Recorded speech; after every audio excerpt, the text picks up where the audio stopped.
ආයිබෝවන් ප්‍රාර්ථනා කරනවා වාසනාවන්ත සුබ දවසක් වෙන්න කියලා ඔයාලා හැමෝටම අද ඔයගොල්ලන්ට බටර් චිකන් පහසුවෙන් හදන විදිය තමයි අරගෙන ආවේ.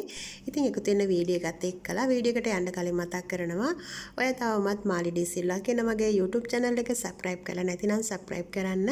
ළඟින් තියෙන notification bell එකත් all දාලා තියාගන්න. මෙන්න මේ විදියට තමයි chicken breast කිලෝ එකක් මම පුංචි කෑලි වලට කපා ගන්නෙ. හතරස් කොටුවට තමයි කපා ගන්න ඕන. ගොඩාක්ම ලොකුවට නැතුව සාමාන්‍ය ටිකක් කුඩාවට තමයි කපා ගන්න. එතකොට අපිට ඉක්මනින් හදා ගන්න පුළුවන්. ඒ වගේම අපි එකතු කරන රස අමුද්‍රව්‍ය මේකට හොඳින් උරා ගන්නවා. chicken breast තමයි මේ විදිහට කියන්නේ. chicken මස් කටු ඉවත් කරපු මස් තමයි අරගෙන තියෙන්නේ. අවශ්‍ය සියලුම දේවල් මම ඔයගලන්ට සඳහන් කරලා තියන්නම්. ඒ වගේම ප්‍රමාණයන් සහ අවශ්‍ය දේවල් බලා ගන්න පුළුවන් ඔයගලන්ට.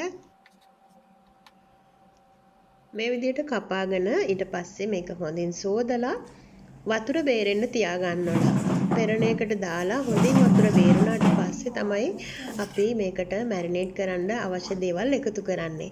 මොකද අපි මේක උයනකොට මේකේ වතුර ගතිය තිබුණොත් අපිට අවශ්‍ය පදමට උයා ගන්න හම්බෙන්නේ නැහැ. චිකන් වලට වතුර උනනවා. ඒ වගේම අපි එකතු කරන යෝගට් වලට තවත් වතුර එකතු කරනවා. ඒක නිසා මේක හොඳින් වතුර ඉවත් කරලා ඔයගොල්ලෝ මැරිනේට් කරන්න. ඊළඟට මම ගාගත්තු සුදු ලුණු ඒ වගේම ගාගත්තු ඉඟුරු තේ හැඳ බැගින් එකතු කරගන්නවා. මේ විදිහට තමයි සුදු ලුණු ඉඟුරු ටික මම ලෑස්ති කරගන්නේ. ඉතින් ඔයාලට පුළුවන් මේක කොටලා එහෙම නැතිනම් චූටියට කපලා උනත් එකතු කරගන්න. නමුත් ගාලා එකතු කරගන්න එක තමයි ගොඩාක් රස.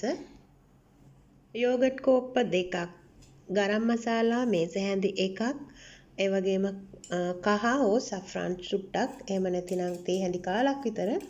ඒ වගේම මේකට ගම්මිරිස් කුඩු තේ හැඳි භාගයක්, කොත්තමල්ලි බැදගෙන ඒක කුඩු කරලා ඒකෙන් තේ හැඳක්, ඒ වගේම රසය අනුව ලුණු, කුරුඳු කුඩු තේ හැඳි කාලක්, ඒ වගේම මේකට මම එකතු කරගන්නවා එනසල් කුඩු, කරදමුංගු කුඩු තේ හැඳි කාලක් විතර එකතු කරගන්නවා. ඒ සියල්ලම එකතු කරගෙන ඒ වගේ මේකට දෙහි හෝ සුදු විනාකිරි තේ හැඳක් එකතු කරගන්න අවශ්‍යයි. මේ සියල්ලම අපි එකතු කරගෙන හොඳින් අනාගෙන මේක වහලා පැත්තකින් තියාගන්න ඕන. හරියටම පැයක් මේක මැරිනේට් වෙන්න ඕනේ. මැරිනේට් කිරීමට අවශ්‍ය දේවල් මම ඔයගොල්ලන්ට වෙනම ඩිස්ක්‍රිප්ෂන් බොක්ස් එකේ ලියලා තියන්නම්.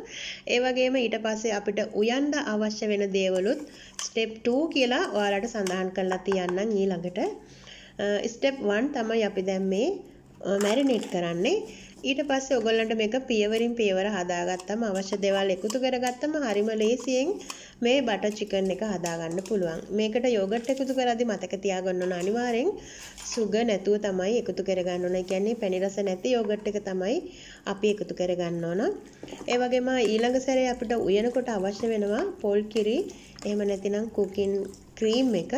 ඉතින් ඒ දෙකම උනත් ඕගොල්ලන්ට කප් එක වෙනම එකතු කරගන්න පුළුවන්. එහෙම නැතිනම් එකම වර්ගයකින් කප් දෙකක් එකතු කරගන්න පුළුවන්. මම අද මේකට එකතු කරගන්නේ කුකින් ක්‍රීම් එක තමයි. ඉතින් ලංකාවේ ඉන්න ඔයාලට පුළුවන් මේකට උකු පොල් කිරි යොදාගෙන මේ රසය අරගන්න. ඒ වගේම මේකට මම යොදා ගන්නවා ඉදිරියේදී බටර් ඔලිව් ඔයිල්. ඉතින් ඔයාලට ඒ වෙනුවට බටර් සහ එහෙම නැතිනම් පොල් තෙල් ඔයාලට එකතු කරගන්න පුළුවන් ඔලිව් ඔයිල් වෙනුවට. ඉතින් බටර් නම් අපේ ලංකාවේ තියෙනවා. ඊළඟට අපි යන්නේ ස්ටෙප් 2 එකට තමයි. අපි දැන් පැයකට පස්සේ අපේ චිකන් ටික උයා ගන්නයි යන්නේ. බටර් සහ ඔලිව් ඔයිල් මේස හැඳ බැගින් එකතු කරගන්නවා. ඒක රත් වුණාට පස්සේ ඒකට අපි චූටියට කපාගත්තු ලුණු ගෙඩියක් එකතු කරගන්නවා. ඉතින් මේ වෙලාවේ මම සුදු ලුණු බිකක් සහ ඉඟුරු ටිකක් ගාලා මේකට එකතු කරගන්නවා. ඒ වගේම සිනමුන් කුරුඳු පොතු කෑල්ලක් සහ එනසල් ඇට 3-4ක් එකතු කරගන්නවා.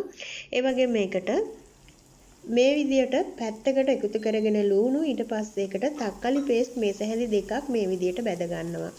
අපි මේ විදියට බැද ගන්නකොට අපිට මේ තක්කලි වෙනම බැදෙනවා. ලුණු වලට එකතු වුණොත් මේක බැදෙන්නේ නැහැ. එතකොට අමුතු සුවඳක් සහ රසයක් කලර් එකක් එනවා. මෙන්න මේ විදියට බදිනකොට. ඉතින් ඔයාලත් කෑම හදනකොට තක්කලි පේස්ට් එකතු කරද්දී මේ විදියට පැත්තකට තියලා බැද ගන්න. හරිම රසයි එතකොට. ඒ වගේම ලස්සනට අපේ කලර් එකක් එනවා. ඊට පස්සේ බැදුනට පස්සේ මම චිකන් ටික මේ විදිහට එකතු කරගෙන විනාඩි 7ක් විතර උයා ගන්නවා. අඩු ගින්දරේ තමයි මේක කරගන්න ඕනේ. ඉතින් විනාඩි 7කට පස්සේ තමයි මේ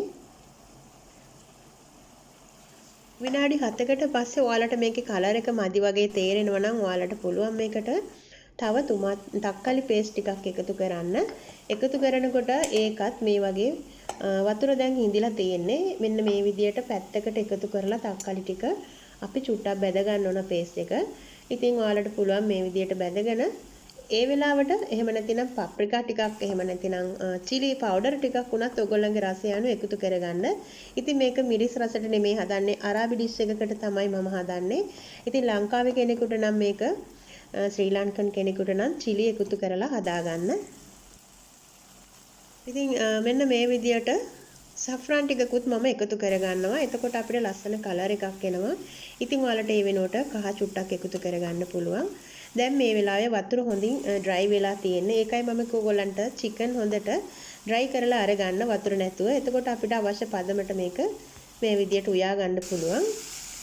දැන් තමයි අපි විනාඩි 7කට පස්සේ මේකට cooking cream එහෙම නැතිනම් පොල් කිරි එකතු කරගන්නේ. ඉතින් cooking cream පොල් කිරි එකතු කරන වෙලාවට ඔයාලට පුළුවන් සීනි මේස හැඳි දෙකකුත් එකතු කරගන්න. හරිම රසයි ඒ වෙලාවට. ඔයාලා ඒකේ රසය හදලා බලන්න. හරිම රසයි. සීනි පොඩ්ඩක් එකතු කරගත්තම cooking cream කප් දෙකක් මම එකතු කරගත්තා. ඔයාලට පුළුවන් පොල් කිරි කප් දෙකක් එකතු කරගන්න ඒ වෙනුවට. එහෙම නැතිනම් cooking cream සහ පොල් කිරි mix කරලා එක බැගින් කප් දෙකක් එකතු කරගන්න පුළුවන්. chicken කිලෝ එකට. ඉතින් ඕගොල්ලන්ට පුළුවන් මේක dry වෙන්න උයන්න ඕන නම් තව cream අඩු කරන්න. ඔයාලට කරි එක වැඩි හොදි ගතිය තියෙන්න ඕන නම් ක්‍රීම් එක වැඩි කරලා හදා ගන්න පුළුවන්. ඔන්න ඉතින් සීනිත් එකතු කරාමම අවසානයේ ඔයගොල්ලන්ට පුළුවන් මේකට කොත්තමල්ලි කොළ චූටියට කපලා උඩින් සරස ගන්න භාජනයට එකතු කරද්දී ඒක ගොඩක් ලස්සනයි පිළිගන්වනකොට. ඉතින් මෙන්න මේ විදියට තමයි අවසන් කරේ. උයා ගන්න විනාඩි 10ක් වගේ තමයි ගියේ. මැරිනේට් කරලා තිබ්බා පැයක් විතර. දැන් මේක ඔයගොල්ලන්ට පුළුවන් සුදු බත් ඒ වගේම බ්‍රෙඩ් එකක් ඕනම දෙයක් එක්කලා රස බලන්න පුළුවන්.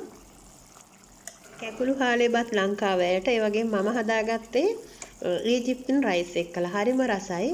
ඒක පොඩ්ඩක් ස්ටික් ගතියට තියෙන හාල් එකක් උයාගත්තම බෙරි වෙනවා වගේ. ඉතින් ඒකට හොඳටම ගැලපෙනවා මේ චිකන් එක, බටර් චිකන් එක. ඉතින් ඔයාලා කැකුළු බත් එකක් එක්කලා හදලා ගොඩක් රස බලන්න පුළුවන්. ඒ වගේම මේක බ්‍රෙඩ් එකක් එක්ක වුණත් පාන් වර්ගයක් එක්ක වුණත් ඔයාලට හදලා රස බලන්න පුළුවන්. මෙන්න මේ විදිහට තමයි මම උයාගෙන අවසන් කරේ. අවසානයේදී පිළිගන්න ඕන ඩිෂ් එකට ඔයගොල්ලන්ට පුළුවන් උඩින් සරස ගන්න කොත්තමල්ලි කොළ එහෙම නැත්නම් පාස්ලි කොළ ටිකක් පුංචියට කපලා ඒක සරසගෙන මේසෙට යවන්න. ඉතින් මම හිතනවා මේ වීඩියෝ එකට ඔයාලා ගොඩක් කැමති වෙයි කියලා. කැමති වුණා නම් තව කෙනෙකුට බලන්න ෂෙයා කරන්න.